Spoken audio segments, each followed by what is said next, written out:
Imagine a region where global powers scramble for influence, yet certain nations' sovereignty isn't recognized.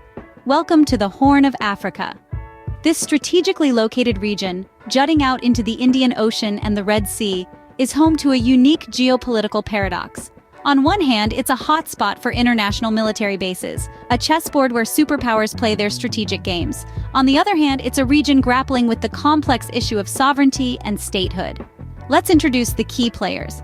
We have Ethiopia, a landlocked country with a rich historical legacy and a population of over 100 million. Then there's Eretria, a coastal nation that gained independence from Ethiopia in the early 90s after a 30-year war.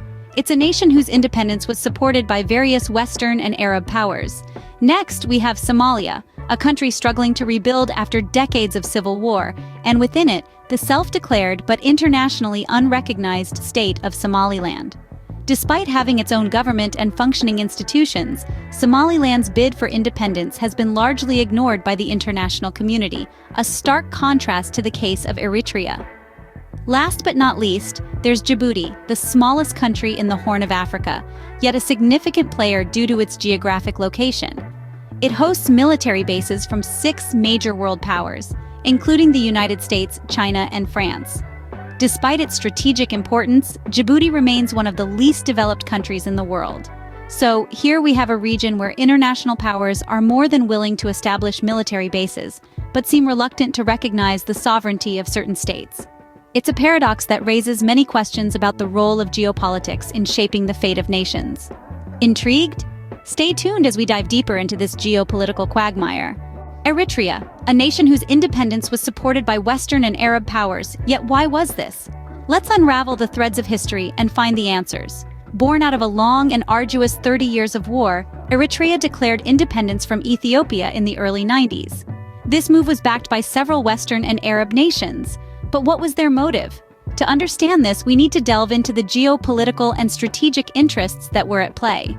The Horn of Africa, where Eritrea is located, is a region of significant strategic importance.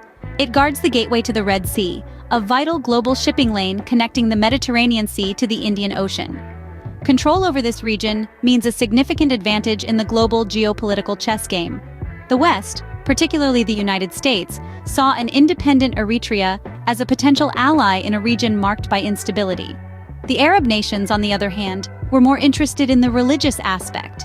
A majority of Eritreans follow Islam, and the Arab nations saw an opportunity to expand their sphere of influence by supporting a Muslim-majority nation's independence. But there's more to it. Eritrea's independence also meant weakening Ethiopia, a nation that, despite its landlocked status, held considerable power in the region. By supporting Eritrea, these foreign powers managed to chip away at Ethiopia's strength, further tilting the balance of power in their favor. So in essence, Eritrea's independence wasn't just about the Eritreans' right to self-determination. It was a strategic move in a larger game, a play for power and influence in a region that holds the keys to some of the world's most crucial trade routes. Eritrea's independence was a chess move in a larger geopolitical game. But what about Somaliland? The story takes a different turn here, and that's what we'll explore next. Stay tuned. Scene script. Somaliland, a self-declared independent state, remains unrecognized. But why the double standard? Nestled in the Horn of Africa, Somaliland declared independence from Somalia in 1991. It has its own government, its own currency, and a degree of peace and stability that is uncommon in the region.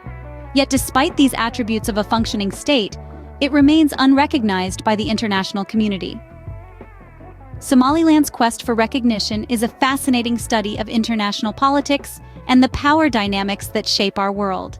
For many Western and Arab nations, the status of Somaliland presents a conundrum. On one hand, recognizing Somaliland could set a precedent for other regions seeking to break away from their parent states, potentially leading to increased instability. On the other hand, ignoring the relative stability and democratic governance in Somaliland sends a discouraging message to other states striving for peaceful political transitions. The geopolitical implications of recognizing Somaliland are significant. It could alter the balance of power in the Horn of Africa, a region of strategic importance due to its proximity to the Red Sea and the Arabian Peninsula. It could also impact relationships with Somalia, a country that has struggled with instability and conflict for decades. Moreover, the recognition of Somaliland could have implications for the global fight against terrorism. Somaliland has been a relatively calm oasis in a region plagued by extremist groups.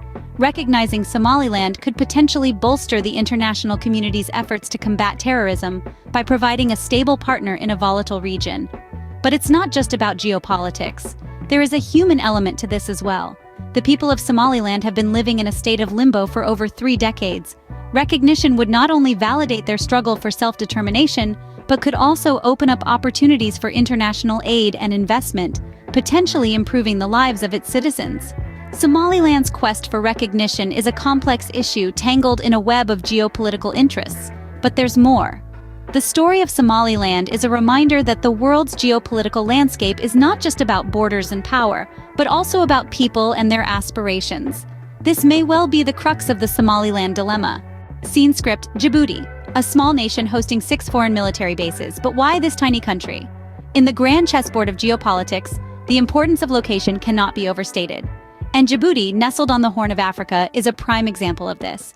A speck on the map, yet a giant in geopolitical terms, Djibouti provides a strategic location at the crossroads of one of the world's busiest shipping lanes, the Red Sea and the Indian Ocean. Consider this. Over 3/4 of global maritime freight traffic passes through this region. This makes Djibouti a critical checkpoint for global trade and a precious piece of real estate for the world's military powers. So, who set up shop in this geopolitical playground? The United States, France, Japan, Italy, China, and even Saudi Arabia have set their military boots on this small piece of land.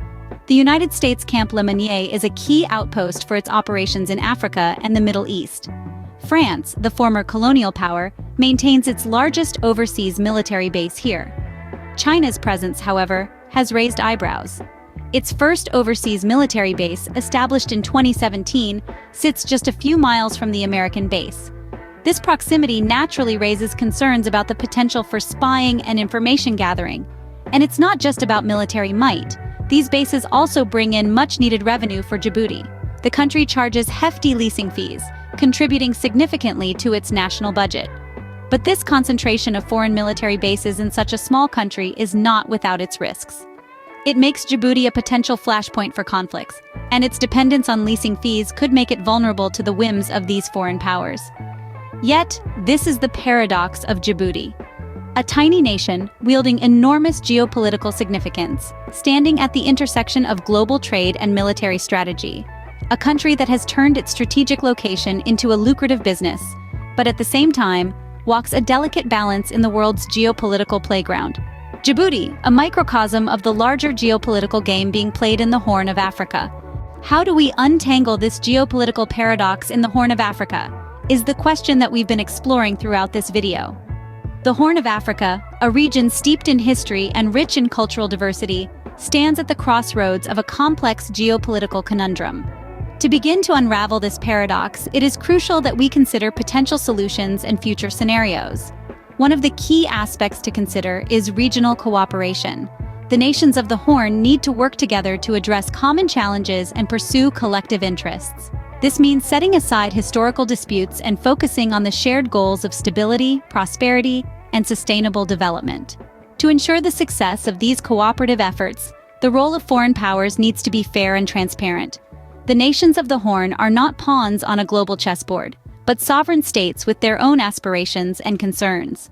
Foreign influence should not exacerbate existing tensions, but rather support the region in its quest for peace and development. This involves respecting the autonomy of these nations and not using them merely as strategic assets.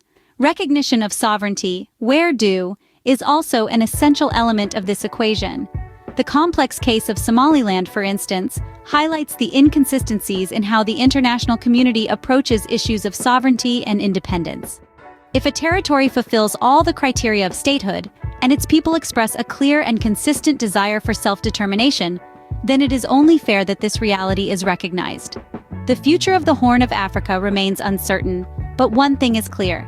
This geopolitical paradox continues to shape the region in ways we can't ignore. The stakes are high and the challenges are many, but the potential for positive change is also significant. It is through understanding these issues, engaging in open and respectful dialogue, and working towards fair and sustainable solutions that we can begin to untangle this geopolitical paradox. Thanks for joining us on this journey through the complex geopolitics of the Horn of Africa. Remember, understanding these issues is the first step towards finding solutions. Stay engaged, stay curious, and we'll see you in the next video.